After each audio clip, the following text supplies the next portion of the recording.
Buenas, empiezo a grabar la sesión de deontología jurídica para la Universidad de Tarapacá, de Derecho de la Universidad de Tarapacá,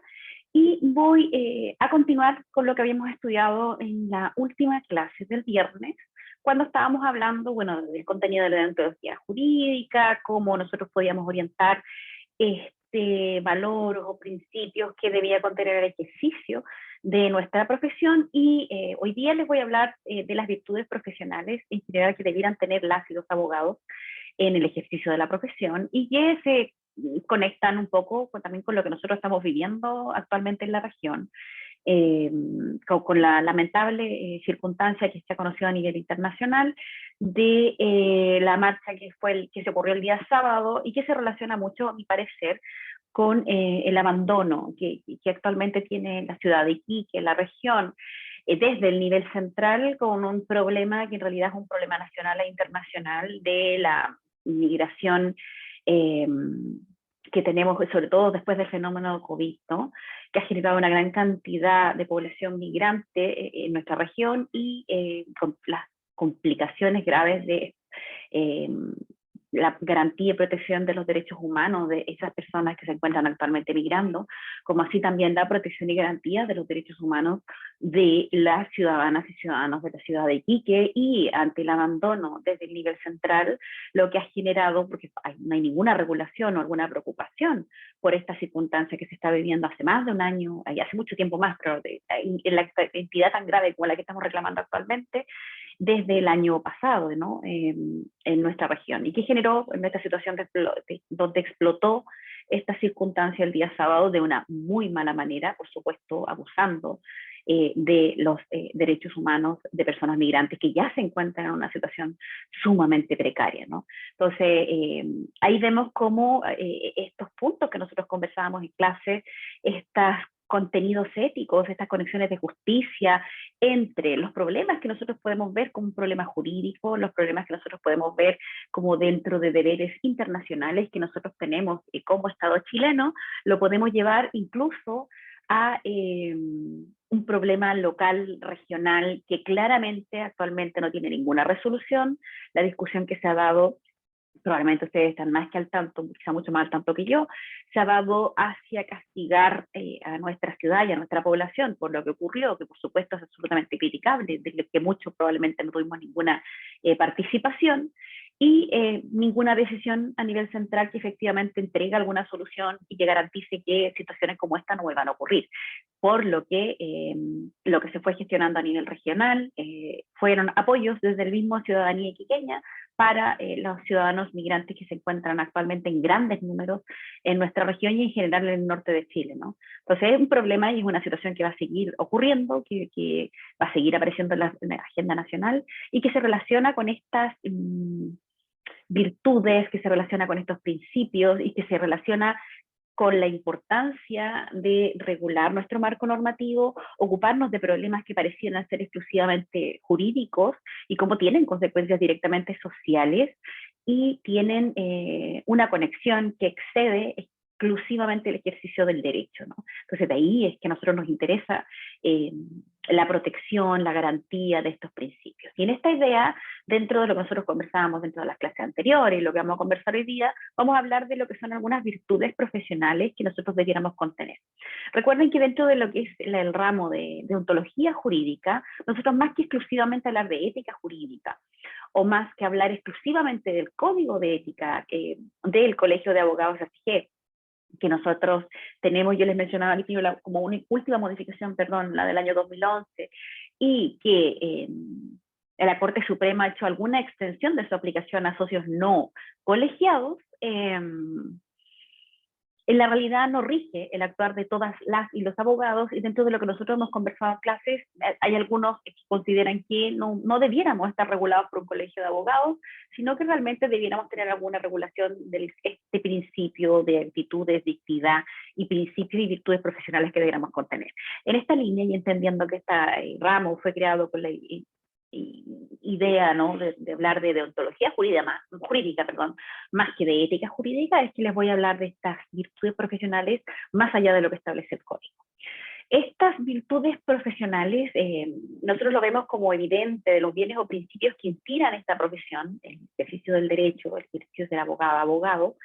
solo son realidad en la medida en que se actúa adecuadamente para alcanzar estas virtudes profesionales, y de ahí que viene la importancia que la ética profesional otorga a estas virtudes, y así resulta importante que nosotros nos ocupe que estas van a ser, o realmente estos principios y estas virtudes van a conducir al fin de la profesión, al fin de que nosotros ejercemos esta profesión del derecho, el de ser abogado, abogada, y que nosotros conversábamos en algunas clases anteriores cuando yo les consultaba sobre su decisión de estudiar derecho, en qué se encontraba sustentada, o cuál había sido la razón por la cual ustedes decidieron estudiar derecho, y conversábamos tensamente dentro de las primeras clases. Hay un autor que destaca, Aranguren: si por medio de ella, de estas virtudes, no fuera posible lograr lo buscado, no tendría importancia el poseer estas virtudes, sino como una puerta que se abre hacia nada y perdería entonces la razón de ser. Por ello, cuando se desconoce la función perseguida o esta es sustituida por el mero interés personal, cuando veíamos dentro de la primera sesión de clase, cuando hablábamos, creo que era de Aurelio, es decir, que es cuando mi único interés es un interés de carácter personal, entonces la virtud puede quedar desnaturalizada, reducida a la pura destreza técnica. Es decir, en esta idea, por supuesto, no obedeciendo a este principio de la deontología jurídica, sino que volviéndonos a este técnico del derecho que nosotros criticábamos dentro de las primeras clases que tuvimos, nosotros nos volvemos en una pura destreza técnica que no involucra este componente interesante de carácter valórico, estos principios, o finalmente de lo que obedece a nuestra decisión de ser abogadas y abogados, es decir, la defensa de los intereses de terceros, la defensa de determinados principios, la defensa de determinadas garantías, etc. Esa es la finalidad buscada, por lo menos en un principio, dentro de lo que conversábamos en clase. Si nosotros no incorporamos dentro de nuestro ejercicio estas nociones, entonces nos encontramos en esta pura destreza jurídica, aquí como una especie de técnico en lo jurídico, como era este personaje Aurelio que conversábamos, que incluso abusaba del marco normativo, e indicaba, bueno, yo hago todo lo que yo puedo hacer en cuanto al marco normativo me lo permite, y no buscaba, incluso argumentaba como no, la no aplicación, no seguir los derechos humanos. Sobre esta línea vuelvo a la circunstancia regional, porque creo que es importante que lo discutamos, y espero que lo discutamos este jueves, si tengo la oportunidad de verles en clase que asistan. La circunstancia que ocurrió en nuestra región de afectación de los derechos humanos de ciudadanos migrantes extranjeros por parte de una turba específica, de una marcha que fue convocada contra el movimiento migratorio y contra, principalmente por lo que pude leer, ¿no?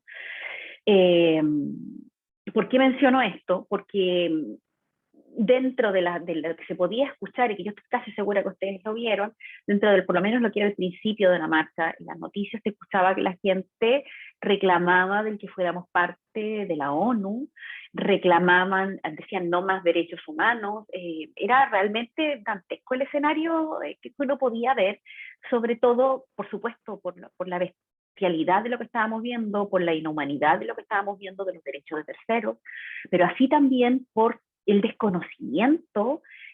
y vale decir, puede sonar duro, pero creo que es importante tanto para ustedes como alumnos, como para quien pueda escuchar esto, la importancia que nosotros seamos parte de la ONU para un Estado tan pequeñito como el nuestro, y que no solamente regula o se refiere a tratados de migración, y aparte nosotros también como chilenos y chilenas hemos sido ciudadanos migrantes del mundo, específicamente, por dar solo un ejemplo, porque no fue el único caso, también en Venezuela, para el caso de la dictadura, ¿no? Nosotros tenemos gran población de chilenos y chilenas que salieron del país y que en efecto fueron migrantes. En Suecia también llegaron a Suecia, y se produjo también una crítica contra las y los ciudadanos chilenos que llegaron a esos territorios, ¿no? Entonces,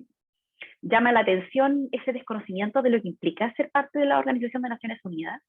y la importancia y validez de los derechos humanos, y por qué es importante que nosotros los respetemos. Y cuando hablamos de derechos humanos, en su especial identidad, y este universo de derechos que tenemos por el solo hecho de ser personas, y que deben ser respetados por terceros, y nosotros debemos respetarlos también en ellos. Una de las críticas que se produjo con respecto a por qué ocurrió esto, tiene que ver también con respecto al sistema y a nuestra obsesiva fijación en nuestro propio interés individual y no pensar en el interés colectivo, que es algo que nosotros hemos conversado en clases de forma extensa. Y además, no solo eso, porque esa es como una crítica que se ha dado mucho desde el nivel central, pero también podemos verlo nosotros como eh, personas que nos encontramos en la ciudad de Iquique o personas que se encuentran en el norte de Chile por el desinterés del nivel central de ocuparse de un problema que realmente supera las capacidades económicas, financieras, de espacio, etcétera, de nuestra región, como así también la misma situación del COVID y cómo lo están viviendo las y los iqueños, y que esto genera esta reacción extremadamente violenta e injustificada contra un grupo ya de por sí excluido y ya muy afectado en sus derechos humanos. También se relaciona con lo que estamos conversando, ¿no? O sea, cuando nosotros pensamos exclusivamente en nuestro interés, cuando pensamos exclusivamente en lo que a mí me importa, entonces nosotros vemos reacciones como estas que son irracionales e inhumanas, y por otro lado también vemos un descuido total por parte de nuestro gobierno, que es un gobierno por el cual yo no voté, pero terceros sí votaron, pero quienes votaron y no votaron son representados por ese presidente y por ese gobierno. Deben tomar medidas para preocuparse de esta circunstancia que afecta los derechos de los ciudadanos migrantes, como así también las personas que se encuentran en la ciudad de Iquique o en el norte de Chile, y específicamente también el pueblo aymara en Colchán, ¿no? Y además, como esta circunstancia regional que nosotros estamos viviendo hace más de un año, recién se están enterando a nivel central, o pareciera que la gente se está enterando que ocurre, ¿no? Entonces, ¿qué es lo que sucede? ¿Cuál es la desconexión que tenemos o qué es lo que ocurre con esta idea? Esto se relaciona entonces con esta idea que nosotros estamos viendo en deontología de cómo nosotros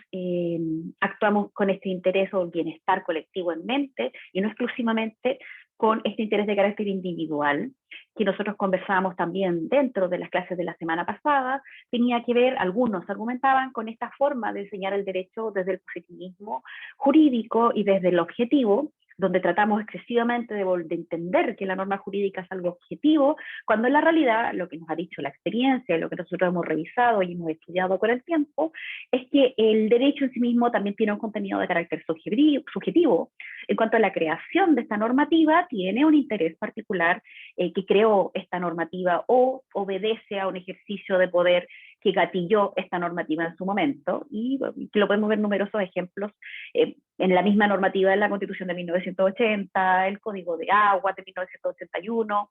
el decreto ley 211 que regula la libre competencia en Chile, todos creados durante la dictadura militar que nosotros tuvimos en Chile y que tenían como principio fundamental el crear toda una institucionalidad, un sistema de libre competencia en Chile, absolutamente neoliberal, y que, bueno, el Estado empresario, Estado subsidiario, todo lo que ustedes, a la altura de la carrera que ustedes ya llevan en Derecho, probablemente conocen. Entonces uno ve cómo este ejercicio, digamos, como nosotros entendemos el derecho de carácter objetivo, tiene un contenido subjetivo. Nosotros ya lo entendemos de esa manera, y quedaban estos grupos excluidos que nosotros mencionábamos también en clase, los pueblos originarios, y también los migrantes que son parte también de nuestra propia identidad cultural y que han sido siempre parte también de la configuración del norte de Chile y del sur también. Si lo podemos pensar, la configuración en general, los movimientos de migraciones ocurren en el mundo y van a seguir ocurriendo, ¿no? Que es lo que nosotros entendemos hasta este punto.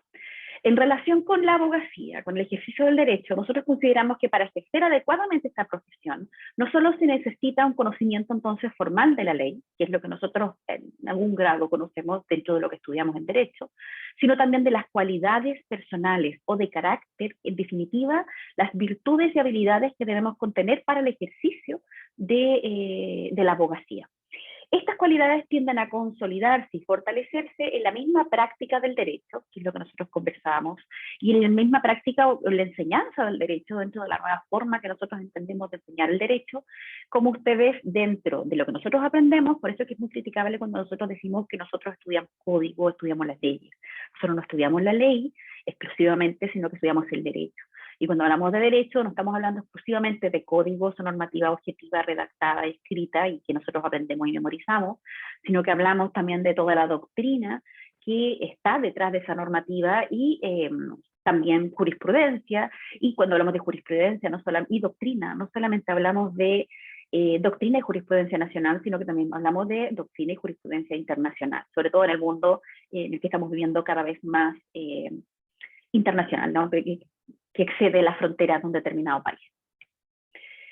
Y es así como en esta práctica del derecho, entonces se fortalecen estas cualidades, virtudes que deben contener o que debemos tener nosotros los abogados y las abogadas. Se relaciona entonces no tanto con lo que la persona puede hacer, sino con lo que la persona es. En esta línea, otro autor, Barraca, dice, la pregunta clave de la deontología jurídica ha de formularse del siguiente modo: ¿cuál debe ser el carácter o personalidad propios del profesional o la profesional del derecho? O de otra manera, ¿qué hábitos profesionales son los más convenientes para un buen o para una buena abogada? Valorar la justicia y tener un buen juicio, por ejemplo, no es algo que se derive exclusivamente de un buen conocimiento de la legalidad vigente. Es decir, nosotros podemos conocer perfectamente el derecho, el código, la ley, pero este principio de valorar lo que es la justicia y tener un buen juicio excede a que nosotros conozcamos la norma. Y esa es una característica y es una cualidad que debiéramos tener para poder ejercer la función de la abogacía, entendiendo dentro de la abogacía las múltiples opciones de carrera que nosotros podemos seguir, entre ellas, que también lo conversábamos dentro de las primeras clases, el ejercicio como jueces o juezas, o eventualmente el ejercicio como fiscales,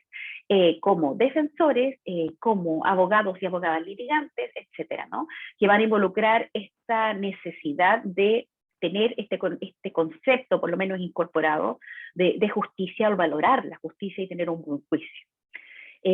Recordando cuando hablamos de justicia, estamos hablando de un concepto en sí mismo de carácter subjetivo, ¿no? De lo justo puede ser justo por una persona, pero no para todas las personas, y cómo nosotros vamos entendiendo este criterio de justicia, cómo puede ir evolucionando este concepto de justicia. Entonces requiere, me dice el libro, un cierto carácter como resultado de voluntad previa que se va a ir mejorando con la experiencia. Es decir,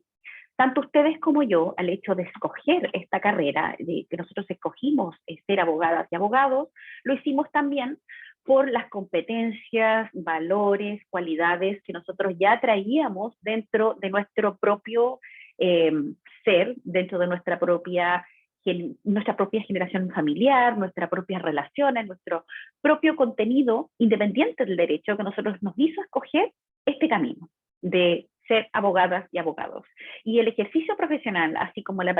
preparación que ustedes están recibiendo en clases, también me va a llevar a mejorar aquellas cualidades que yo tenía y que ustedes tenían desde un principio cuando ustedes decidieron tomar esta opción de estudiar derecho, estudiar la carrera para ser abogados, abogadas. Es así como estas son las causas de las necesarias relaciones de confianza que se dan entre abogado y cliente, y cuando nosotros hablamos de esta relación entre abogada y cliente, se da esta idea de la base del honor y la dignidad de la profesión, y que nosotros conversábamos además que el código de ética, que nuevamente es solo referencial, porque en Chile nosotros no tenemos una regulación obligatoria, no tenemos la obligación de colegiarnos en estos colegios de abogados, sí me da una idea de este principio de la relación o la actuación que se da entre abogado-cliente, y recuerden que la Corte Suprema, en unos fallos que yo les mencionaba dentro de las primeras clases, ha tratado de extender, en cuanto no hay ninguna reglamentación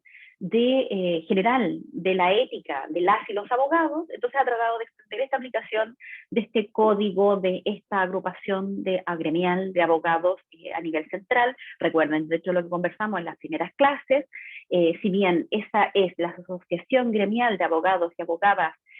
histórica y la más grande a nivel nacional, no es la única, porque recuerden que también tenemos colegios de abogados a nivel regional, como el que se encuentra presente acá en Iquique, y bueno, yo no soy parte de ese colegio en particular, pero tengo muchos colegas que sí lo son, y donde también se producen entonces esta asociación de carácter gremial. Pero este código, que yo ya les dije, la Corte Suprema ha utilizado como referente para poder de alguna manera sancionar la mala conducta de algunos abogados y de algunas abogadas, me genera algunas virtudes que debieran tener las y los abogados, como por ejemplo la honradez, la probidad, rectitud, lealtad, diligencia y veracidad,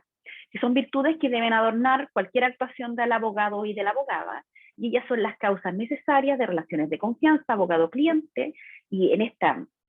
relación de confianza esta necesaria entre abogado, abogada, cliente, la base del honor y la dignidad de la profesión de la abogacía, ¿no? Es así de fundamental estas nociones, nuevamente las reitero, o estas virtudes del abogado o abogada: honradez, probidad, rectitud, lealtad, diligencia, veracidad, ¿no? Y eso también tiene que ver con las relaciones que nosotros vamos a tener con nuestros clientes, con nuestros representados o con nuestros patrocinados, dependiendo de si trabajamos para un servicio público o en el caso de ustedes, bueno, en mi caso que ya fue cuando trabajé para la Corporación de Asistencia Judicial, en que uno se refiere a patrocinados, es decir, personas de las que nosotros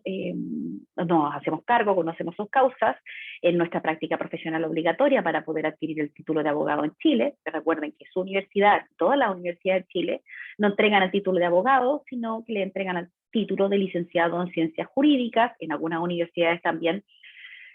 ciencias jurídicas y sociales, y una vez que ustedes han validado esta licenciatura en ciencias jurídicas y sociales, viene una práctica profesional que se realiza en las corporaciones de asistencia judicial o en algunos servicios públicos que están autorizados para que ustedes realicen sus prácticas, como así también en la obligación en su caso, para poder obtener la licenciatura, de haber entregado su tesis, que es una investigación que nosotros realizamos en algún tema específico con la guía de un profesor guía de su universidad, y el rendido del examen de grado. Esos son los requisitos que en Chile se exigen para que uno pueda ejercer como abogado o abogada. Además, estábamos viendo y conversando sobre esta línea, estas virtudes entonces, que yo ya les mencionaba que dentro de estas virtudes, nosotros hablamos de virtudes que ustedes desarrollan y mejoran en la universidad, desarrollan y mejoran en la experiencia profesional, pero además ustedes esperen un segundo. Ya, continúo. Por otra parte, nosotros encontramos el ejemplo del Código Deontológico de España, el que es un poquito más regulado de lo que nosotros tenemos en Chile, y nos indica en su artículo 2.2 que bajo el título de confianza e integridad, las relaciones de confianza dependen directamente de la inexistencia de cualquier duda de la probidad, honradez, rectitud o la integridad del abogado y de la abogada, y para el abogado estas virtudes tradicionales constituyen obligaciones profesionales. A dichas virtudes nos vamos a referir, quizás mediante vayamos avanzando en el estudio de esta cátedra. Ahora nosotros nos vamos a detener brevemente en esta visión tradicional de lo que nosotros entendemos del abogado, del jurista, en este razonamiento de carácter prudencial o capacidad del buen juicio. Cuando nosotros hablamos de un razonamiento prudencial, el abogado como perito o experto en ciencias jurídicas aconseja a sus clientes y defiende sus intereses según derecho.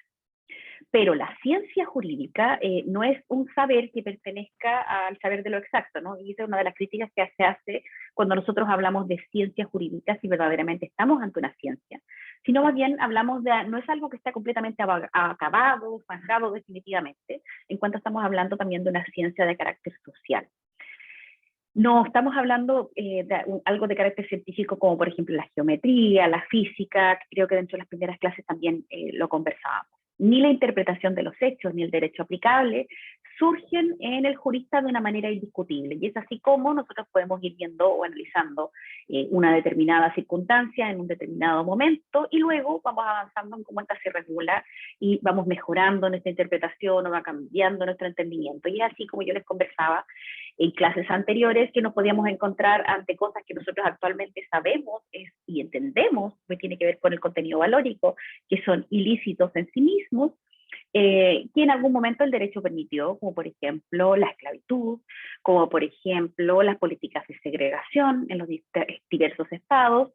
etcétera, ¿no? Y bueno, y también la realidad nos habla también a veces de interpretaciones o cómo nosotros podemos tener reglamentado algo y efectivamente no aplicarlo de acuerdo a nuestro propio marco normativo, nuevamente volviendo al conflicto que se encuentra ahora nuestra ciudad de Iquique, con la situación grave de migración que sin ningún control y sin ninguna regulación sobre cómo regular las circunstancias de aquellas personas que han cruzado a Chile. Disculpe.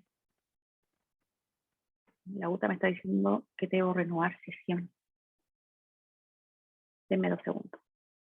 Ya, volviendo sobre lo que estaba conversando recién y habiendo solucionado el problema con la identificación. Les hablaba de, entonces, cómo nosotros en Derecho no hablamos entonces de una ciencia acabada, no hablamos de un conocimiento indiscutido, sino que siempre es posible que nosotros vayamos modificando, vayamos mejorando, vayamos cambiando nuestro razonamiento en cuanto no somos una ciencia exacta. Dicho de otra manera, la abogada o el abogado en su labor de asesoramiento o defensa no se encuentra ante una sola vía de actuación, clara e incuestionable. Al contrario, lo habitual es que no exista una opción, sino múltiples, ¿no? Bueno, esto también depende del criterio que nosotros podamos tener conociendo un determinado problema, una determinada situación, como así también tiene que ver con nuestro marco normativo, las diferentes opciones que podemos tomar, las estrategias que ustedes pueden escoger para la defensa de un determinado caso, pero desde el punto de vista valórico, desde el punto de vista moral, lo que hemos conversado, siempre cualquier opción que nosotros tomemos dentro de una estrategia jurídica, sea obedeciendo a la verdad, sea obedeciendo el principio del debido proceso y sea obedeciendo la protección de los intereses de nuestros representados. Esa es la idea en general, ¿no? En esta línea, entonces, la teoría jurídica moderna ha destacado la enorme complejidad que encierra el razonamiento jurídico y, en consecuencia, la labor de la abogada y del abogado, y por ello es importante que el profesional que ejerce la abogacía cultive entonces este razonamiento prudencial o esta capacidad del buen juicio que conversábamos hace un rato y que va a tener que ver con este establecimiento de estrategias procesales, decisiones que vamos a tomar en la defensa de los intereses de terceras personas. Yo aparte les hablaba que siempre va a contener y que tiene que ver con la propia naturaleza de lo que nosotros ejercemos, que no lo hacemos obedeciendo exclusivamente nuestro interés, sino que lo hacemos obedeciendo el interés también de nuestros representados, y si vayamos distinguiendo entre las distintas posibilidades de ejercicio que nosotros vamos ejerciendo, ¿no? Sea abogados litigantes, seamos defensores, seamos jueces o juezas, fiscales, ¿no? Para que y defensoras, en su caso. Esta virtud alcanza su máxima relevancia, esta idea del buen juicio, cuando nosotros hablamos de la función judicial, que varias veces lo hemos conversado. Pero también el abogado y abogada, para asesorar o defender adecuadamente a su cliente, debe ponerlo en práctica. Y en esta línea me quiero detener un poquito. Ustedes se van a tomar mucho, nuestra carrera todos somos abogadas y abogados, sin embargo, mediante uno va ejerciendo la profesión, se va orientando hacia determinadas áreas de especialización en el derecho. Es así como, si bien nosotros en nuestro estudio del derecho conocemos muchas áreas del derecho, en general todos conocemos derecho civil, derecho privado en general, derecho comercial en sus distintas vertientes, me refiero al derecho concursal, cuando hablamos de sociedades, ¿no? Diferentes partes del derecho comercial, también conocen derecho penal, conocen derecho procesal, conocen, no sé, introducción al derecho, derecho histórico, derecho indígena, creo que tienen ustedes también, creo que tienen también derecho romano, instituciones del derecho romano, diversos ramos que tienen relacionados ahí. Me van dando algunas nociones generales del derecho, en los ramos preliminares que ustedes estudian en la carrera, les enseñan cómo se configuró el derecho en Occidente, ese derecho que nosotros tenemos como modelo, y mediante ustedes van avanzando, van conociendo más ramos especializados en el área del derecho. El que ustedes conozcan, ustedes y yo, todas estas áreas del derecho no implica que cuando ustedes ejerzan la profesión sean expertos en toda área del derecho. Lo más probable es que ustedes sean expertos o expertas en alguna área que el mismo ejercicio de la profesión les va a ir representando, les va a ir mostrando que es el área en el cual ustedes pueden ejercer, en el que tienen más competencias, el que les llama más la atención, en el que tienen un mayor compromiso social, jurídico, político, etcétera, el compromiso que ustedes tengan con esa área en particular. ¿Por qué se los digo de esta manera? En general, la mayoría de la gente piensa que porque uno es abogado, conoce de todas las áreas posibles y las consultas jurídicas que nos hacen a veces son increíblemente específicas y les pueden preguntar, no sé, desde regulación especial tributaria y aduanera y esperan que ustedes tengan una solución ante esa consulta extremadamente difícil de resolver, sin que ustedes se den un tiempo para poder revisar. No digo que sea imposible, pero en lo general, cuando ustedes ejerzan, una vez que ustedes hayan orientado sus competencias y conozcan el área del derecho en el que quieren trabajar, siempre tengan en mente cuál es su área de especialización, le representen esto a la persona con la que están trabajando para que no se represente que ustedes son expertos en toda área del derecho, ni tampoco deben serlo. Y si de todas maneras buscan resolver algo que no es parte de su expertise, de lo que ustedes realizan o conocen en derecho, entonces dense el tiempo, que también tiene que ver con las consultas jurídicas y por qué nosotros a veces cobramos por la consulta jurídica, porque cuando ustedes no conocen de un área en particular o conocen de ella, pero requiere debida especialización, ustedes se van a tomar su tiempo antes de esa consulta para poder preparar la consulta, ¿no? Y estudiar y prepararse ante la consulta que le puede hacer una persona que no tiene conocimiento jurídico. Entonces, para que lo tengan y lo entiendan, por qué es tan importante, por qué lo regulamos de esta manera y por qué lo trabajamos de esta manera y por qué es tan importante que ustedes también se tomen muy en serio que ustedes van a conocer del derecho de forma general, pero no van a ser expertos en todas las áreas del derecho. Nadie es experto en todas las áreas del derecho, sino en aquella área que ustedes trabajan, se dedican, etcétera, ¿no? Y ustedes van a ver qué área será y qué es lo que van a ejercer. Es así como esta virtud, entonces, de esta expertise, de este razonamiento prudencial, es especialmente notable cuando hablamos de los jueces y las juezas, pero también tiene esta idea que reviste cierta complejidad cuando hablamos de las abogadas o el ejercicio profesional de las y los abogados, porque conlleva esta capacidad entonces por parte de este profesional abogado de saber combinar juicios de carácter técnico sobre hechos, datos, circunstancias, normas, con juicios valorativos y pragmáticos. Ese es el punto y cómo nosotros en esta asesoría que nosotros realizamos y cómo nosotros aconsejamos o defendemos a un cliente,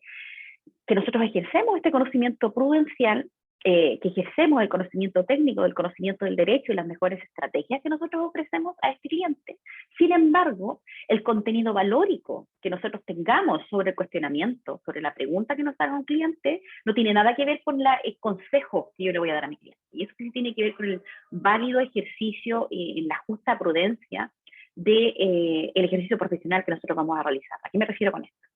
Me refiero a en aquel consejo que está buscando una persona en particular, un cliente, me está haciendo una consulta, que quizá la resolución, voy a ponerme como un ejemplo bastante básico que ya no tiene una validez, pero para que lo entiendan. Digamos que yo soy una persona sumamente religiosa y creo que el matrimonio es indisoluble y no creo en el divorcio. Entonces, una persona viene a hacerme una consulta y porque quiere buscar divorciarse, porque ya considera intolerable la vida en común con una persona en particular que es su marido o su mujer. Mi labor como abogada, independiente de lo que yo considere dentro de mi contenido valórico, lo que yo considere de mi contenido emocional, religioso, no tiene nada que ver con el consejo jurídico que yo voy a dar a esa persona. Y el consejo jurídico que yo le tengo que dar a esa persona es darle a conocer cómo se regula el divorcio en Chile, cuáles son las formas en que yo puedo entrar a un divorcio en mutuo acuerdo, el divorcio unilateral,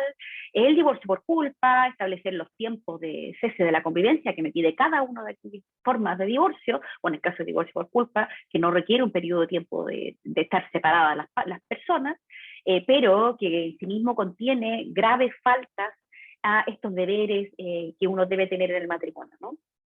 Entonces, ese va a ser mi consejo. Yo no voy a entrar a esconder esa información a mi cliente por mi contenido valórico.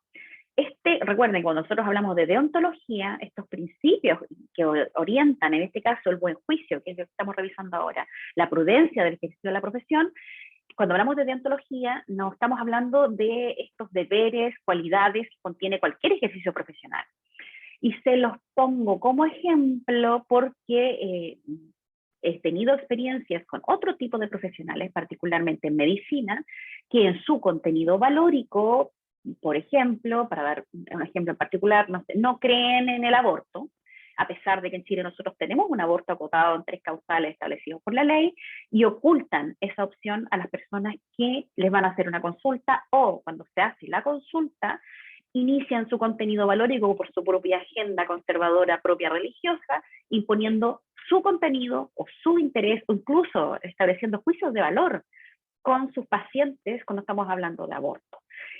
O en el caso de enfermedades de transmisión sexual, ¿no?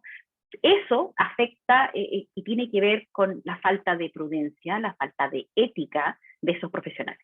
Y ojalá ustedes nunca caigan en esa falta grave a su deber como abogadas y abogados. Su labor, en ese caso, es entregar las diversas estrategias, las diversas opciones legales que otorga la ley, pero no entregar su contenido valórico o imponer su agenda sobre un tercero. Esa no es lo que usted ejerce en esta función como abogada o como abogado o como médico, en aquellos médicos que deciden imponer su agenda valórica. Eso tiene una grave falta y una falta de respeto a esta relación de confianza intrínseca que se produce entre médico y paciente, o en nuestro caso, esta relación intrínseca de confianza que se produce entre cliente, representado, patrocinado, abogado, abogada. Entonces, por eso es que es tan importante y es muy común, y se los digo para que lo tengan súper claro, porque a veces la línea quizás nos puede producir algún conflicto, ¿no? Pero es importante respetar esos límites, es importante respetar a nuestro cliente y entender, y eso también tiene que ver con la forma en que nosotros tratamos a nuestros clientes. Es cierto que en contenido jurídico nosotros conocemos más de derecho de lo que potencialmente puede conocer nuestro cliente, porque quizá no es abogado, puede que lo sea y en este caso puede que tenga gran conocimiento del derecho, pero eso no significa que nosotros invalidemos la opinión de nuestro cliente, no significa que asumamos que lo que nos está diciendo el cliente no tiene algún razonamiento o no obedece un determinado principio. En este deber del buen juicio, en este deber de ser juicioso a la hora de tener nuestra relación de confianza, cliente, abogado, abogada, nosotros entender también que la opinión de nuestro cliente es igual de validera que nuestra opinión y que su opinión debe respetarse a la hora de establecer determinadas estrategias. Y si hay algo que nosotros consideramos que nuestro cliente quizá no está entendiendo, entonces tenemos que tomarnos el tiempo de poder explicarlo para que quede claro por qué o cuál es la razón por la cual nosotros estamos optando por una determinada estrategia. Y esto se los menciono también para el caso de acuerdos. Por ejemplo, en las audiencias de familia ocurre o puede ocurrir que específicamente en las audiencias de violencia intrafamiliar, pero de aquellas que son de menor entidad, que son conocidas por los tribunales de familia. Pero recuerden que cuando hablamos de violencia intrafamiliar de mayor entidad, entonces son conocidos por los tribunales penales, ¿no? El tribunal de garantía, o tribunal oral en lo penal, dependiendo de la gravedad de los hechos de violencia que estemos hablando de carácter intrafamiliar. Las violencias intrafamiliares que se conocen en el tribunal de familia, dentro de lo que es la audiencia de juicio, puede ocurrir que una de las partes proponga ciertos acuerdos reparatorios a fin de suspender esta suspensión condicional del procedimiento, que también opera en familia, donde se ofrecen una serie de condiciones a fin de suspender el juicio y reparar en algún grado el caso de violencia intrafamiliar. Estos acuerdos necesariamente, si bien en un principio se conversan entre los abogados o los abogados que intervienen en el juicio, en presencia de la jueza y los funcionarios técnicos que participan de las audiencias, que en este caso son audiencias que se realizan por modos telemáticos, es decir, a distancia, requieren ir un juez o jueza que tenga estos principios que nosotros conversábamos, de esta debida prudencia, este buen juicio o el ser juicioso, lo que hace este juez o jueza es que dentro de estos acuerdos, o cuando se hace la propuesta del acuerdo reparatorio, se encuentren las partes también presentes, para que no se llegue al acuerdo sin que estén las partes, entendiendo la gravedad de una violencia intrafamiliar y entendiendo la importancia de reparar una violencia intrafamiliar. Entonces, para que vean cómo se va dando este principio de la prudencia o cómo lo vamos conociendo. Es así como entonces el abogado, la abogada, al aconsejar o defender a un cliente, se ve obligado a poner en práctica este conocimiento prudencial. Esto es, a conformar una acción práctica en cierta medida incierta o futura, y en cualquier caso no hay función profesional que ejerza él o la abogada sin perjuicio de la prudencia, y por lo tanto siempre estará presente la incertidumbre, así como la variedad de decisiones a adoptar y la irrepetible singularidad de las situaciones. Esto lo dice Arbe Riera en La excelencia y formación en el ejercicio de la abogacía. ¿Y esto qué tiene que ver? Nosotros, y esto también tiene que ver con la obligación, o lo que nosotros nos obligamos cuando nosotros conocemos una determinada causa. Nuestra obligación no es, en la gran generalidad de los casos de resultados, sino una obligación de medios. Es decir, nosotros vamos a hacer todo lo posible para obtener el mejor resultado para nuestro cliente. Nosotros no cabe, y esto también tiene que ver con la prudencia y el buen ejercicio de nuestra labor, el prometer resultados a nuestros clientes o engañarlos con un determinado resultado haciéndole creer, por ejemplo, que va a ganar el 100% de aquello que está pidiendo en una determinada causa. Nosotros nunca vamos a tener esa certeza. Nosotros podemos hacer todo lo posible para que ello ocurra, podemos ser extremadamente diligentes, pero en el mismo ejercicio de la prudencia, y obedeciendo al marco normativo y dependiendo del procedimiento del que estemos hablando, un determinado tribunal puede considerar que en justicia no le da el 100% a ambos jugadores o a un jugador y declarando al absoluto otro perdedor, sino que entrega un 50 y 50% a cada uno en un criterio de justicia, ética, probidad, etc. Entonces, claro, nosotros, o puede ser que nosotros en un caso que vimos hoy, de una determinada causa, de determinada entidad, cumpliendo determinados requisitos, mañana hagamos exactamente lo mismo y el tribunal falle de forma distinta. Sobre todo en Chile, que nosotros no tenemos esta ley o el antecedente del precedente. Es decir, hoy día se puede fallar de una manera determinada y mañana de una manera diversa. Entonces los criterios cambian.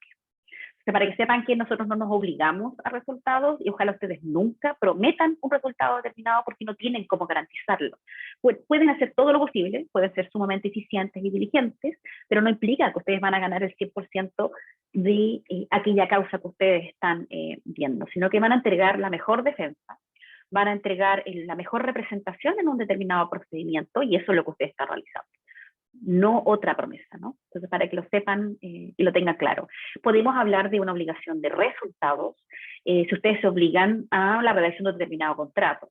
o si se obligan a la redacción de una determinada escritura. Entonces, ahí es resultado, ¿no? O se obligan a redactar los estatutos de una determinada, con la guía, por supuesto, de su cliente, o la conversación con su cliente de una determinada sociedad. Eso es una obligación de resultado. También sería una obligación de resultado el realizar determinadas inscripciones que nosotros debemos realizar en trámites ante el Conservador de Bienes Raíces, ante el Servicio de Impuestos Internos, y en ese caso sí hablamos de una obligación de resultado porque finalmente lo que se hace es cumplir con la redacción de un determinado escrito, entregarlo a la institución y verificar que se sigan los determinados procesos o etapas de ese procedimiento particular. Entonces ahí sí podríamos hablar de una obligación de resultados. Pero si hablamos de procedimientos y de cómo uno presenta esos procedimientos y cómo los defiende, nosotros no nos obligamos a resultados, sino que nos obligamos a esta obligación de medio, es decir, cumplir con el procedimiento, hacer todo lo posible para obtener el resultado esperado, ser lo más eficiente posible, por supuesto, ¿no? Por ejemplo, tampoco resulta algo que uno pueda entender que nosotros no cumplamos con los plazos, y en esto sí soy bien pesada como con los estudiantes de Derecho, por eso es que es tan importante que ustedes cumplan dentro del plazo, por eso es que es tan importante que ustedes se presenten a las audiencias, evaluaciones, etcétera, porque también es parte de nuestro ejercicio profesional el que nosotros cumplamos con determinadas formas y cumplamos con plazos. Y eso no es opcional, eso es parte de lo que nosotros escogimos hacer. Así también, en el caso actual de pandemia, nuestra imagen también es una imagen de carácter público, en cuanto, si bien en principio no todas las audiencias serán públicas, pueden serlo, y ustedes, o sus alegatos, y de hecho lo podemos ver en casos bien relevantes el año pasado que fueron televisados, ¿no? Como por ejemplo el caso del carabinero que empujó al estudiante del puente Pío IX en Santiago, que tuvo una investigación que creo que la fiscal era apellido Chang, donde uno pudo escuchar toda la argumentación y ver las pruebas en línea, y de hecho se presentaron hasta en Facebook Live y creo que hasta en Instagram Live y a través de YouTube. Entonces, nuestra carrera es una carrera esencialmente pública, entonces, para que lo tengan claro, y que también siempre les esfuerzo, y si ustedes escogieran de alguna manera ejercer como súper escondidos el derecho, en la práctica profesional a todos les va a tocar alegar ante la Corte de Apelación, y eso por lo menos van a tener alguna posibilidad de exponer o de tener que hablar de forma pública frente a terceros, y en este caso ministros de la Corte. Así que para que entiendan o conozcan o se vayan preparando si es que tienen alguna incomodidad para hablar en público, porque es parte de lo que nosotros hacemos también, aparte de este buen juicio y de todas estas cosas que nos estábamos conversando, el poder desempeñarse oralmente y poder hablar públicamente frente a terceros, ¿no? Así que esta es la clase que voy a dejar grabada el día de hoy para que la puedan ver, y nos vemos el día jueves en clases. que vamos a tener clases sincrónicas y les voy a subir un apunte a la plataforma intranet para que lo puedan revisar. Así que nos estamos viendo el jueves en clase. Espero verlos y espero que podamos conversar, porque esta semana creo que hay muchas cosas que pudiéramos conversar relevantes, sobre todo en nuestra región y sobre todo si estamos hablando de ontología y si estamos hablando de estas cualidades, principios, buen juicio, ¿no? Y creo que sería interesante lo que pudiéramos llegar a conversar el jueves o viernes, que también tenemos clases. Así que nos vemos. Chao.